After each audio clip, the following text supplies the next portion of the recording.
Good morning students. Last class में हमने आपकी टेक्स्ट बुक से चैप्टर 6 पार नजर के पढ़ना शुरू किया था। आज हम यही चैप्टर आगे पढ़ेंगे। इस चैप्टर के राइटर हैं जयंत विष्णु नालेकर जी। आज की कक्षा के शिक्षण परिणाम होंगे पठन क्षमता का विकास, मंगल ग्रह के विषय में जान पाएंगे, शांति से कार्य करने का महत्व समझेंगे। यहाँ चैप्टर से जुड़े हुए शब्दों के अर्थ दिए गए हैं। आप ये शब्द अर्थ ध्यान से पढ़ेंगे। यह है हमारा सोलर सिस्टम। यहाँ हम देख रहे हैं सारे 8 ग्रह, सारे प्लैनेट्स, और ये है हमारा ग्रह यानी कि पृथ्वी, और यह है मंगल ग्रह। इस पाठ की कहानी भी जुड़ी है इसी ग्रह से। क्या है इस पाठ की कहानी? इस पाठ में लेखक ऐसा मानते हैं या कल्पना करते हैं कि मंगल ग्रह पर जीवन है। वह छोटू नाम के एक बालक की बात कर रहे हैं। मंगल ग्रह पर वातावरण में कुछ बदलाव आ गए हैं, जिसके कारण अब सभी लोग जमीन के अंदर रहने लगे हैं। छोटू के पापा जमीन के ऊपर काम करने जाते हैं। वह दूसरे ग्रह से आने वाले अंतरिक्ष यानों पर नजर रखते हैं। एक दिन जब छोटू के पापा कंट्रोल रूम में पहुंचे, तब उन्हें पता चला कि उनके ग्रह पर एक अंतरिक्ष यान उतरने वाला है। बस छोटू के पापा उसी जांच पड़ताल में लग जाते हैं कि यह अंतरिक्ष यान कहां से आया है और किस लिए आया है। आगे की कहानी पढ़ते हैं। छोटू के पापा सोचते हैं कि इस नए मेहमान को नजदीक से देखा जा सके तो बहुत अच्छा होगा। कौन है नजदीकी मेहमान? यह अंतरिक्ष यान यानी कि स्पेसशिप। हाँ, अगर वह इसी तरफ आ रहा होगा तब तो यह संभव है। अगर यह यान हमारे तरफ आ रहा होगा तो हम इसको जरूर देख पाएंगे। अब अंतरिक्ष यान से एक यांत्रिक हाथ बाहर निकलने लगा। अब इस स्पेसशिप से एक यांत्रिक हाथ यानी कि मशीन से बना हुआ हाथ बाहर निकलने लगा। हर पल उस हाथ की लंबाई बढ़ती जा रही थी। छोटू के पापा ने अवलोकन जारी रखा। छोटू के पापा ने इस बात की जांच पड़ताल जारी रखी कि यह अंतरिक्ष यान क्यों आया है और क्या करने आया है। आगे कॉलोनी की प्रबंध समिति की सभा बुलाई गई। जिस कॉलोनी में ये सब लोग रहते हैं, वहां की प्रबंध समिति यानी कि मैनेजमेंट कमेटी ने एक सभा बुलाई यानी कि एक मीटिंग बुलाई, क्योंकि यह एक सीरियस मैटर था। दूसरे ग्रह से एक अंतरिक्ष यान इनके ग्रह पर आ चुका था, आने वाला था। तो अब आगे क्या डिसाइड करना है, इसी की उन्होंने मीटिंग बुलाई। अध्यक्ष भाषण दे रहे थे। उस कमेटी के जो अध्यक्ष है यानी कि प्रेसिडेंट, वो भाषण दे रहे थे और एक न्यूज सबको बता रहे थे कि क्या नई जानकारी मिली है। हाल ही में मिली जानकारी से पता चलता है कि 2 अंतरिक्ष यान हमारे मंगल ग्रह की तरफ बढ़ते चले आ रहे हैं। इनमें से एक अंतरिक्ष यान तो हमारे इर्द गिर्द चक्कर काट रहा है। अब अध्यक्ष महोदय यानी कि प्रेसिडेंट जो हैं, उन्होंने बताया सभी को कि एक नहीं बल्कि 2 अंतरिक्ष यान हमारे मंगल ग्रह की तरफ बढ़ते चले आ रहे हैं, और इनमें से एक तो काफी पास आ चुका है, हमारे मंगल ग्रह की चारों तरफ चक्कर लगा रहा है। कंप्यूटर के अनुसार ये अंतरिक्ष यान नजदीक के किसी ग्रह से छोड़े गए हैं। हमारे कंप्यूटर के अनुसार ये जो स्पेसशिप हैं, ये किसी पास के ही प्लैनेट ने हमारे ग्रह पर भेजे हैं। ऐसे हालात में हमें क्या करना चाहिए? इसके लिए कोई सुनिश्चित योजना बनानी चाहिए। अब हमें इसके लिए कुछ प्लान बनाना चाहिए कि हमें इस सिचुएशन से कैसे डील करना है और क्या डिसीजन लेने हैं। नंबर 1, आपका क्या ख्याल है? नंबर 1, आपका क्या ख्याल है? नाउ बच्चों, क्या है इसके आगे की कहानी में जितने भी लोग हैं, उनका वह नाम नहीं ले रहे हैं, बल्कि नंबर 1, नंबर 2, नंबर 3 कहकर एड्रेस कर रहे हैं। नाम नहीं बताए गए हैं व्यक्तियों के, सिर्फ नंबर 1, नंबर 1, 2 कहकर एक दूसरे को बुला रहे हैं। सो नंबर 1 से अध्यक्ष महोदय ने पूछा, नंबर 1 कौन है? कॉलोनी की सुरक्षा की पूरी जिम्मेदारी नंबर 1 पर थी। नंबर 1 जो व्यक्ति है जिसे बोला गया है, उसी की जिम्मेदारी है कि वो कॉलोनी की सिक्योरिटी सेफ्टी देखे, ये उसकी जिम्मेदारी है, इसलिए उनसे पूछा अध्यक्ष महोदय ने। उन्होंने कुछ कागज समेटते हुए बोलना आरंभ किया। नंबर 1 ने बोलना शुरू किया, अपने कुछ कागज थे उन्हें इकट्ठा किया और बोलना शुरू किया। इन दोनों अंतरिक्ष यानों को जलाकर खाक कर देने की क्षमता हम रखते हैं। हम में इतनी क्षमता है, इतनी कैपेसिटी है कि हम इन अंतरिक्ष यानों को जला सकते हैं, मगर इससे हमें कोई जानकारी हासिल नहीं हो सकेगी। अगर हम उन्हें जला देंगे तो हमें कुछ नहीं पता चलेगा कि कहाँ से आया है वह यान और क्यों आया है। अंतरिक्ष यान बेकार कर जमीन पर उतारने पर मजबूर करने वाले यंत्र हमारे पास नहीं है और हम इन्हें जबरदस्ती अपनी जमीन पर उतार लें, ऐसे मशीन हमारे पास नहीं है, ऐसे यंत्र हमारे पास नहीं है। हालांकि अगर ये अंतरिक्ष यान खुद ब खुद जमीन पर उतरते हैं तो उन्हें बेकार कर देने की क्षमता हमारे पास आवश्यक है। अगर ये खुद ब खुद हमारे जमीन पर आते हैं तो हम जरूर उन्हें बेकार कर सकते हैं। इतनी क्षमता, इतनी कैपेसिटी हमारे पास है।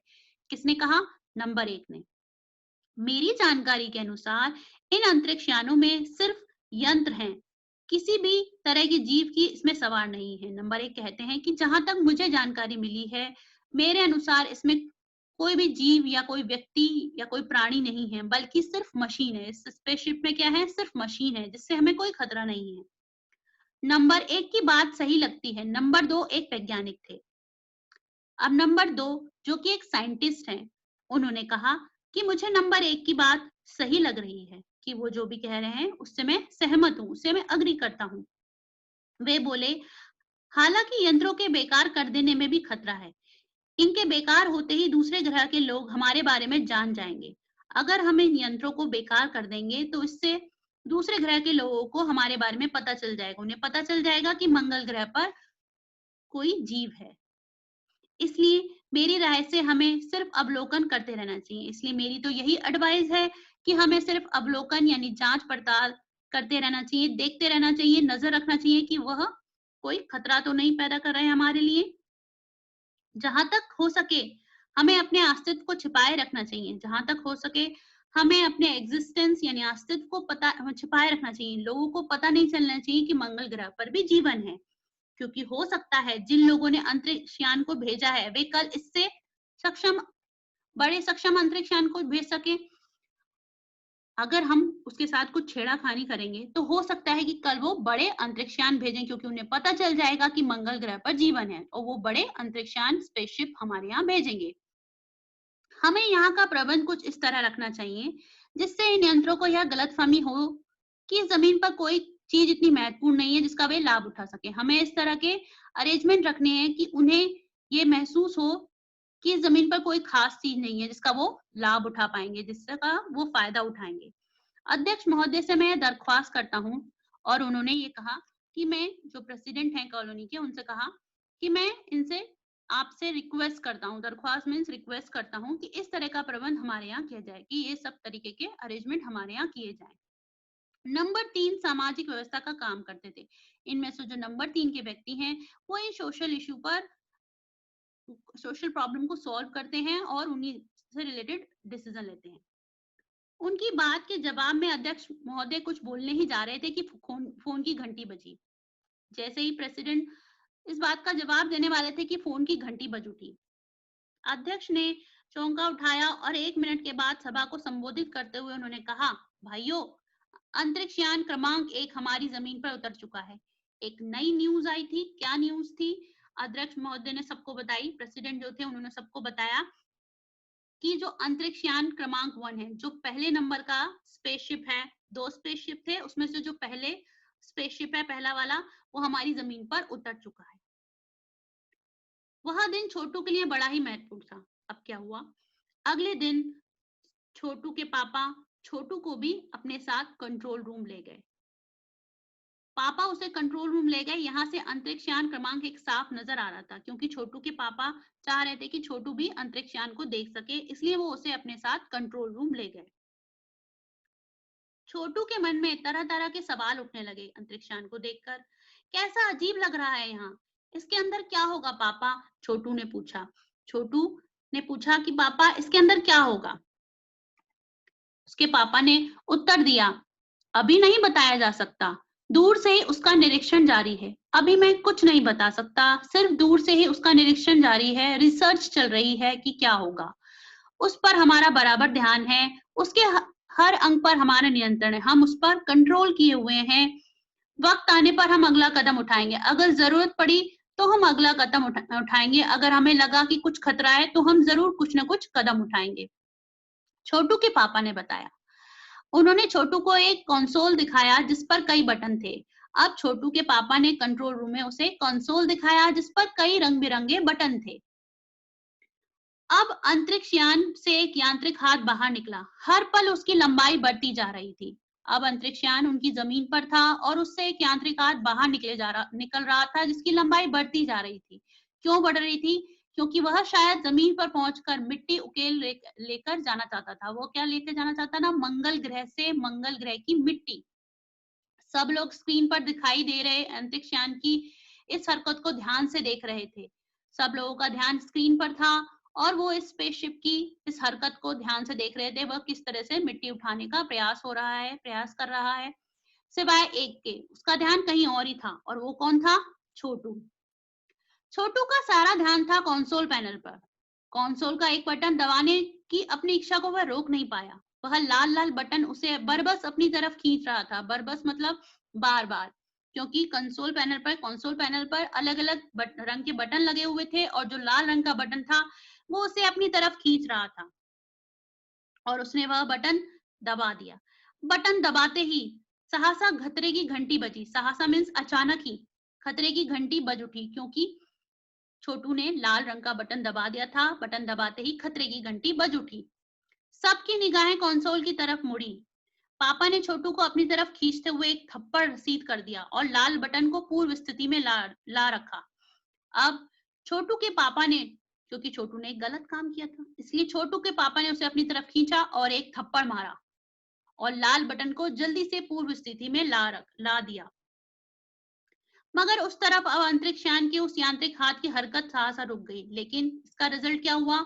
अंतरिक्ष यान जो स्पेसशिप थी उसके यांत्रिक हाथ की हरकत रुक गई थी। वो जो जमीन से मिट्टी उठाने की कोशिश कर रहा था वो रुक गई, क्योंकि उसका वह यंत्र बेकार हो गया था। उसकी वो मशीन खराब हो गई और वह मिट्टी नहीं उठा पाया।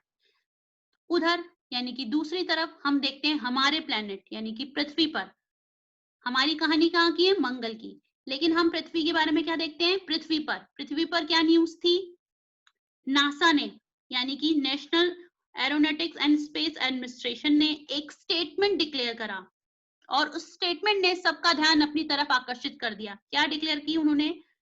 ये न्यूज, क्योंकि नासा द्वारा भेजा गया था यह अंतरिक्ष यान, तो उन्होंने स्टेटमेंट डिक्लेयर करा।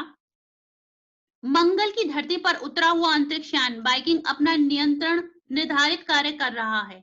हालांकि किसी अज्ञात कारणवश अंतरिक्ष यान का यांत्रिक यान बेकार हो गया। अब उन्होंने सभी लोगों को यह बताया कि हमारा अंतरिक्ष यान मंगल ग्रह पहुंच चुका है और वो अपना काम कर रहा है। हालांकि किसी वजह से, किसी अज्ञात कारण से, यानी अज्ञात मीन्स अनजाने कारण से उसका यांत्रिक हाथ बाहर बेकार हो गया है। लेकिन नासा के तकनीशियन यानी टेक्नीशियंस जो हैं वो इस बारे में जांच कर रहे हैं। जितने भी टेक्नीशियन है नासा में, वो इसकी जांच कर रहे हैं कि ऐसा क्यों हुआ और वो इस यांत्रिक हाथ को, इस मशीन को दुरुस्त करने के प्रयास भी कर रहे हैं। वो जल्दी इसको ठीक कर पाएंगे। इसके कुछ ही दिनों बाद पृथ्वी के सभी प्रमुख अखबारों में छप गया। इसके कुछ दिनों बाद हमें पता चला कि पृथ्वी के सभी प्रमुख अखबारों में, न्यूज़पेपर्स में एक न्यूज थी। क्या न्यूज थी? नासा के तकनीशियों को रिमोट कंट्रोल के सहारे बाइकिंग को दुरुस्त करने की सफलता मिल गई है। वो जो यांत्रिक हाथ खराब हो गया था वो नासा के तकनीशियों ने ठीक कर दिया था। वहां के टेक्नीशियंस ने, यांत्रिक हाथ ने अब मंगल की मिट्टी के विभिन्न नमूने इकट्ठे करने का काम आरंभ कर दिया था। क्योंकि वह मशीन ठीक हो गई थी, उसका यांत्रिक हाथ ठीक हो गया था, इसलिए उसने मंगल ग्रह की मिट्टी के विभिन्न नमूने यानी कि सैंपल्स इकट्ठे करने शुरू कर दिए थे। पृथ्वी के वैज्ञानिक मंगल की इस मिट्टी का अध्ययन करने के लिए बड़े उत्सुक थे। जो पृथ्वी के साइंटिस्ट थे वो भी मंगल ग्रह की इस मिट्टी का अध्ययन करना चाहते थे, रिसर्च करना चाहते थे, क्योंकि इस मिट्टी का अध्ययन करने से उन्हें पता चलता कि मंगल ग्रह पर जीवन है या नहीं। उन्हें उम्मीद थी कि इस मिट्टी का अध्ययन करने से इस बात का पता लगा जा सकेगा कि क्या मंगल ग्रह पर भी पृथ्वी की तरह जीव सृष्टि का अस्तित्व है। यह प्रश्न आज भी एक रहस्य है। सभी वैज्ञानिकों को इंतजार था कि मंगल ग्रह की मिट्टी का अध्ययन करने के बाद वे पता लगा पाएंगे कि मंगल ग्रह पर जीवन है या नहीं, क्या वहां पर भी हमारी तरह कोई जीव है या नहीं। लेकिन यह प्रश्न आज भी एक रहस्य है। लेकिन सच्चाई क्या है? इस प्रश्न का उत्तर आज तक नहीं मिला है। आज तक यह प्रश्न सभी के लिए एक रहस्य है कि क्या मंगल ग्रह पर भी हमारे ग्रह की तरह जीवन संभव है। बच्चों, यहीं पर यह पाठ खत्म होता है। इस चैप्टर के क्वेश्चन आंसर हम नेक्स्ट क्लास में करेंगे। Thank you.